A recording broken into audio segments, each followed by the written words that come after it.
प्रिय मानस कथा प्रेमियों, सादर जय श्री राम। अकारण करुणा वरुणालय भक्त वत्सल भगवान श्री राम आपके जीवन में मंगल ही मंगल करें। इन्हीं शुभकामनाओं के साथ आज की कथा प्रारंभ करते हैं। इसके पहले थोड़ा सा मंगलाचरण। इसके पहले की कथा में हमने आपको बताया था कि माँ कैकेयी से आदेश पा करके, माँ कैकेयी की आज्ञा पा करके प्रभु श्री राम माँ सीता और अनुज लक्ष्मण के साथ वन की यात्रा पर निकल चुके हैं और महल से बाहर निकलने की तैयारी में हैं। सूचना पाकर के प्रभु श्री राम के वनगमन की लक्ष्मण भैया और माँ जानकी उनके साथ हो लेते हैं। आज की कथा यहीं से प्रारंभ करते हैं। तो आइए प्रभु का स्मरण करते हैं। वरदानाम अर्थसंहाराम नृषाणाम छंदसामपि मंगलानाम च कर्तारो वंदे वाणि विनायको भवानी शंकरो वंदे श्रद्धा विश्वास रूपिणो याभ्यां विना न पश्यन्ति सिद्धाः स्वान्तः स्तमेश्वरम् सशङ्खचक्रं सकिरीटकुण्डलं सपीतवस्त्रं सर्षीरुहेक्षणं सहारवक्षस्थलकौस्तुभश्रियं नमामि विष्णो शिरसा चतुर्भुजम्।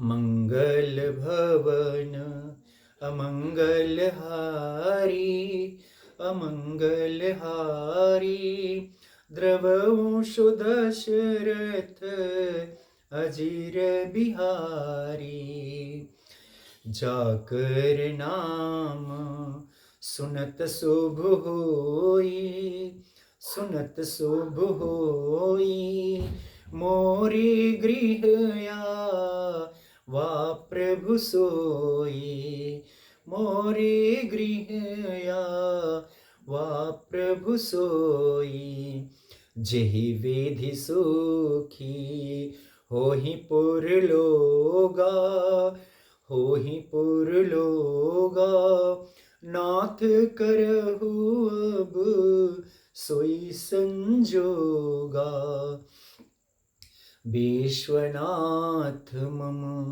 नाथ पुरारी नाथ पुरारी त्रिभुवन महिमा विदित तुम्हारी त्रिभुवन महिमा विदित तुम्हारी जय हनुमंत संत हितकारी सुन लीजय प्रभु अर्ज हमारी जय हनुमंत संत हितकारी सुन लीजय प्रभु अर्ज हमारी महावीर बिन वहु हनुमाना महावीर बिन वहु हनुमाना जासु चरित प्रभु आप बखाना। जय श्री राम जय श्री राम जय श्री राम। अकारण करुणा वरुणालय भगवान भक्तवत्सल आप सभी के ऊपर अपनी कृपा दृष्टि रखे रहें। इन्हीं शुभकामनाओं के साथ आइए आज की कथा प्रारंभ करते हैं। प्रभु श्री राम महल से बाहर निकल करके सबसे पहले जो है गुरु वशिष्ठ के दरवाजे पर जाते हैं और गुरु वशिष्ठ जी से के द्वार पर जब खड़े होते हैं तो जितने भी लोग होते हैं मानो विरह की अग्नि में जो है वो व्याकुल है और प्रभु श्री राम को एकटक देख रहे होते हैं। ऐसे में सबको प्रिय वचन कह करके भगवान श्री राम सबको पारितोष देते हैं, सबको सांत्वना देते हैं और इसके बाद समस्त विप्र वृंदों को बुला करके, विप्रों की मंडली को बुला करके उन सारे विप्रों को पूरे वर्ष भर का उन्होंने वर्षासन दिया, यानी पूरे वर्ष तक खाने पीने की सामग्री को उन्होंने विप्रों को दान दिया और जितना हो सकता था उन्होंने सम्मान के साथ उनसे विनय भी किया। जितने भी याचक थे, जितने भी भिक्षुक थे, सबको उन्होंने दान दिया और उनका सम्मान किया और उन्हें सांत्वना दी। जितने भी उनके प्रेम पुनीत मित्र थे, जितने भी उनके परम मित्र थे, उन सारे परम मित्रों को उन्होंने परितोष किया, उन्हें भी सांत्वना, उन्होंने बधाई।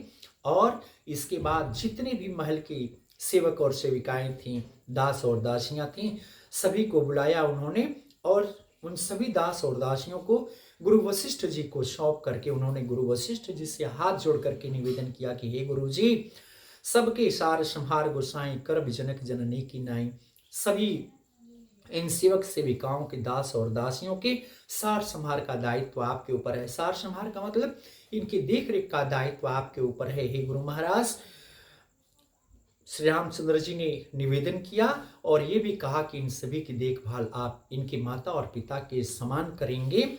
इसके बाद बार बार अपने हाथों को जोड़ करके प्रभु श्री राम सबसे मृदु वाणी में कह रहे हैं कि हे समस्त मेरे अवधपुरी के परम सज्जन देवियों और सज्जनों, वही मेरा सब प्रकार से हितकारी होगा, वही मेरा सबसे बड़ा प्रेमी होगा, वही मेरा सबसे बड़ा हित करने वाला होगा, जो ऐसा कर्तव्य करेगा जिसकी कर्तव्य करने से हमारे पिताजी को किसी भी प्रकार की कोई तकलीफ नहीं होगी। और आप सबको ऐसा यत्न करना होगा जिसकी वजह से मेरे विरह में दुखी मेरी माताओं को किसी भी प्रकार का कोई दुख ना हो। यही विधि राम सबहि समझावा, गुरुपद पदुम हर्ष सिरनावा। इस प्रकार से सभी को समझा करके अपने गुरु जी के चरण कमलों में अपना मस्तक झुका करके गणपति गौरी गिरीश मनाई चले असीस पाई रघुराई, यानी गणपति भगवान गणेश का, माँ गौरी का और महादेव कैलाशपति महादेव का स्मरण करके प्रभु उनका आशीर्वाद पा करके वन की तरफ प्रस्थान कर चले। जिस समय भगवान श्री राम ने वन की तरफ प्रस्थान किया तो कहते हैं तुलसीदास जी कि राम चलत अति भयो विषादु, सुनि न जाई पुर आरत नादु। जिस समय भगवान श्री राम वन की तरफ प्रस्थान किए तो जो अवधपुर की वासियों का विषाद था, दुख थी, वेदना थी, व्याकुलता थी, उसका वर्णन शब्दों में नहीं किया जा सकता। सारे नगर के नारी जो थे, नर जो थे, वो आर्त स्वर में यानी करुण स्वर में रो पड़े। कुशिगुन लंका वधयति सुकु, हर्ष विषाद विवश सुरलोकु। जिस समय भगवान श्री राम ने प्रस्थान करना शुरू किया उस समय लंका में अपशकुन होने लगा, अवध में शोक का माहौल हो गया, यानी अवध में शोक का माहौल हो गया क्योंकि प्रभु श्री राम अवध को छोड़ करके वन की तरफ प्रस्थान कर पड़े थे और इधर लंका में अस्कुन ही अस्कुन होने लगा। जितने भी सुरलोक के लोग थे यानी देवताओं के, जितने भी देवलोक के देवता लोग थे, उनमें दोनों भाव थे, यानी वो एक तरफ दुखी भी थे, एक तरफ प्रसन्न भी थे। प्रसन्न इसलिए थे कि जो प्रभु श्री राम का जिस हेतु के लिए अवतरण हुआ था उस हेतु के लिए प्रभु श्री राम अब निकल चुके थे। इस बात की देवताओं में खुशी थी, लेकिन एक तरफ दुख था। अवधवासियों के दुख को देख करके देव लोग भी जो थे वो बहुत ज्यादा दुखी थे। और इतने समय तक उधर अवधेश यानी महाराज दशरथ की मूर्छा जो थी वो थोड़ी सी मूर्छा से उठी और उठते उठते उन्होंने सुमंत्र से कहा, क्या कहा कि राम चले बन प्राण न जाहि की, सुख लाग रहते तन माही। महाराज दशरथ जी विकल हो जाते हैं और मंत्री सुमंत जी से कहते हैं कि हे सुमंत जी, राम चले बन प्राण न जाहि की, सुख लाग रहते तन माही, यानी राम चले गए और मेरे शरीर से ये प्राण नहीं गए, किस सुख के लिए मेरे प्राण अब भी मेरे इस शरीर में बचे हुए हैं। और महाराज दशरथ जी सुमंत जी से कहते हैं कि हे सुमंत, यही ते कौन व्यथा बलवाना, जो दुख पाई तजहि तनु प्राणा। इससे भी बड़ी व्यथा क्या हो सकती है, जब अब तक की इस तन को प्राणों ने नहीं छोड़ा तो इससे भी बड़ी व्यथा क्या हो सकती है, कब मेरे शरीर से ये प्राण निकलेंगे।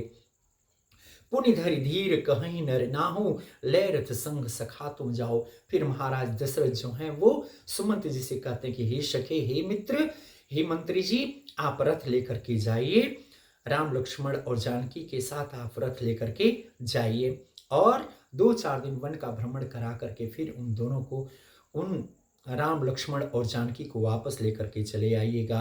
फिर महाराज दशरथ कहते कि हे सुमंत, मैं जानता हूँ कि राम जो हैं वो अडिग हैं, जो एक बार निश्चय कर लेते हैं उस निश्चय से टलते नहीं हैं। अगर राम नहीं आएंगे तो लक्ष्मण भी नहीं आएंगे, तो आप सही अवसर पा करके जिस समय जंगल के सारे भयंकर दृश्य को देख करके जानकी हतोत्साहित होंगे, निराश होंगी, तो ऐसे उत्तम समय पर आप जानकी को प्रेरित करिएगा और राम से निवेदन करिएगा कि वो जानकी को ही वापस अवध भेज दें। अगर इनमें से कोई नहीं लौटा तो मेरे प्राण नहीं बचेंगे। अगर इनमें से कोई न कोई वापस आ गया तो मेरे प्राणों को सहारा मिल जाएगा, और इनमें से कोई वापस नहीं आ गया आएगा तो मेरे प्राणों का कोई अवलंब नहीं होगा, मेरे प्राणों को कोई जो है वो सहारा नहीं मिलेगा। अस कही मूर्छि परा महिराओ, राम लखन सिया आने दिखाओ। और इतना कह करके महाराज मूर्छित हो गए, सुमंत जी से कहते कहते कि राम को, लक्ष्मण को और जानकी को वापस ला करके मुझे दिखाओ। पाय रजाय सुनाय सुर, रथ तु बेग बनाय, गए जहां बाहिर नगर, सिय सहित दो भाई। इतना आदेश पा करके मंत्री सुमंत जी रथ लेकर के महल से बाहर निकल जाते हैं, उस नगर से बाहर निकलते हैं जहां पर प्रभु श्री राम अनुज लक्ष्मण के साथ और मां जानकी के साथ वन की यात्रा पर हैं। और जैसे ही सुमंत जी की मुलाकात प्रभु श्री राम अनुज लक्ष्मण और मां जानकी से होती है, तब सुमंत ने वचन सुनाए, कर विनती रथ राम चढ़ाए। सुमंत जी ने प्रभु श्री राम से निवेदन करके उन्हें रथारूढ़ करवाया, रथ पे चढ़ाया। चढ़े रथ सिय सहित दो भाई, चले हृदय अवधि सिरुनाई। रथ पर आसीन होकर के, आरूढ़ होकर के राम और लक्ष्मण अपने सारे अवधवासियों को और उस अवधपुरी को शीश नवा करके आगे की तरफ प्रस्थान कर चले। चलत राम लखी अवधानाथा, बिकल लोग सब लागे साथा।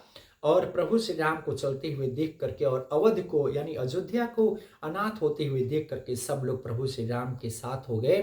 कृपा सिंधु बहु विधि समझावहीं, फिर प्रेम बस पुनि फिरावहीं। प्रभु श्री राम उन्हें विविध भांति से समझाते हैं। समझाने पर लोग कुछ विचलित तो होते हैं, लेकिन फिर कुछ दूर जाकर के फिर प्रभु श्री राम के साथ हो लेते हैं। लागत अवधि भयामनि भारी, मानव काल रात्रि अंधियारी। सारी अवधपुरी जो है प्रभु श्री राम के निकल जाने की वजह से भयंकर भयावनी लगती है, मानो वहां की रात अयोध्या की काल रात्रि हो। घोर जंतु संपूर्ण नर नारी, डर पहीं एक ही एक निहारी। और सारी अवध के नर नारी जो हैं एक दूसरे को देख करके डर रहे हैं। इस तरह की स्थिति अयोध्या में बन गई है। घर मसान परिजन जनु होता, पूरा घर उन लोगों का श्मशान की तरह लग रहा है। हर एक व्यक्ति वहां का भूत प्रेत की तरह लग रहा है, और जितने भी हित और मीत हैं सब यमराज के दूत जैसे लग रहे हैं। बागन बिटप बेली को मिलाएं, बागों में जो बिटप हैं, वृक्ष हैं, उनकी लताएं जो हैं वो कुमला रही हैं। सरित सरोवर देख न जाए, और नदियां और तालाब देखने योग्य नहीं हैं। इस तरह से सारे लोग प्रभु श्री राम के वनगमन के इस अवसर पर मूर्छित हैं, मूर्छावंत हैं, सब विषम दुख में हैं, इतने बड़े दुख में हैं कि उस दुख का वर्णन नहीं किया जा सकता। आगे की कथा अगले दिन, लेकिन आइए एक छोटी सी भजन है। तो कहना है कि तो सोयो मंदिर ना छूटे, मो सोयो घर बार। हम दोनों को वो मिल जाए जिसको जो दरकार। अगर तू घर आ जाए तो घर मंदिर बन जाए। एक भक्त भगवान से कह रहा है कि भगवान, तो सोयो मंदिर ना छूटे, मो सोयो घर बार। हम दोनों को वो मिल जाए जिसको जो दरकार। अगर तू घर आ जाए तो घर मंदिर बन जाए। और कहता है भक्त कि मंदिर तुम्हारा बाबा, घर है हमारा। बदले न मंदिर घर में, नियम है तुम्हारा। मंदिर तुम्हारा बाबा, घर है हमारा। बदले न मंदिर घर में, नियम है तुम्हारा। पल दो पल दर्शन का बाबा, है हमको अधिकार। पल दो पल दर्शन का बाबा, है हमको अधिकार। हम दोनों को वो मिल जाए जिसको जो दरकार। अगर तू घर आ जाए तो घर मंदिर बन जाए। और कहता है भक्त कि मंदिर पे तेरे बाबा, हक ना हमारा। मगर मेरे घर में बाबा, हक है तुम्हारा। मंदिर पे तेरे बाबा, हक ना हमारा। मगर मेरे घर में बाबा, हक है तुम्हारा। वहां पे छत्र सिंहासन, यहाँ मिले परिवार। हम दोनों को वो मिल जाए जिसको जो दरकार। अगर तू घर आ जाए तो घर मंदिर बन जाए। अगर तू घर आ जाए तो घर मंदिर बन जाए। छत्र सिंहासन बाबा नहीं किसी काम के, दुनिया में डंके बजते बाबा के नाम के। छत्र सिंहासन बाबा नहीं किसी काम के, दुनिया में डंके बजते बाबा के नाम के। इस छत्र सिंहासन के भी रहोगे तुम सरकार, इस छत्र सिंहासन के भी रहोगे तुम सरकार। हम दोनों को वो मिल जाए जिसको जो दरकार। अगर तू घर आ जाए तो घर मंदिर बन जाए। फर्क क्या पड़ेगा बाबा इधर में उधर में, जो बात मंदिर में है वही बात घर में।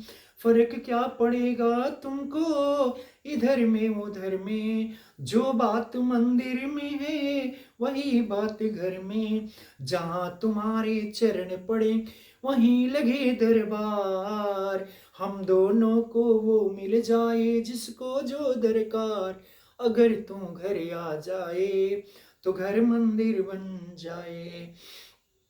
घर को जो घर समझो तो बेटा बना लो, घर को जो मंदिर समझो नौकर बना लो। घर को जो घर समझो तो बेटा बना लो, घर को जो मंदिर समझो नौकर बना लो।